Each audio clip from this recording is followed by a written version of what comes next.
A common question I always get asked as a Hebrew teacher is what is the difference between Lomar and LeHagid? Technically, they both mean to say or to tell. But what is the difference between the two? When do I use each one? It's actually not that complicated. There is no difference whatsoever between the meaning of the two. The main difference is in the usage of the tenses.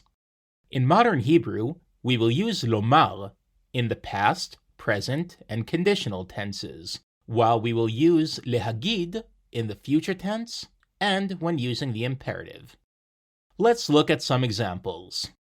הוא אמר לו ללכת לעבודה. He told him to go to work. This sentence is in the past, which is why I used אמר.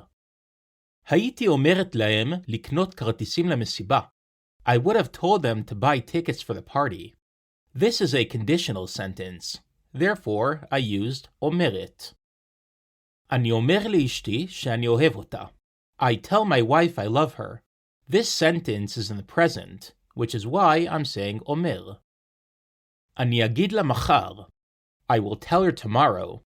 Here, this sentence is now in the future, which is why I stopped using לומר and switched to להגיד. תגיד לי, מה אני אומר לבוס שלי? Tell me, what do I tell my boss? Check out what happened here.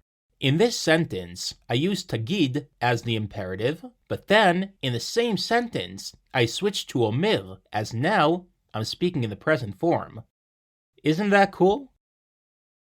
When you want to use the infinitive, you can choose between both להגיד and lomar. Though they are in fact completely interchangeable, I would say that the infinitive of להגיד is more popular than the infinitive of lomar. Here are two examples.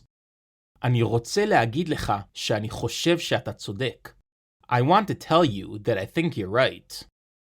באתי לכאן לומר לכם שלום. I came here to say to you guys goodbye. I hope this tutorial gave you a basic understanding between lomar and להגיד. Remember, lomar is in the past, present, and conditional. להגיד is in the future and the imperative. As to the infinitive, both can be used equally. Continue watching my other videos to learn more important concepts in Hebrew. That is all, guys and girls. If you like this video, please like and subscribe to my channel. Until next time, yalla bye.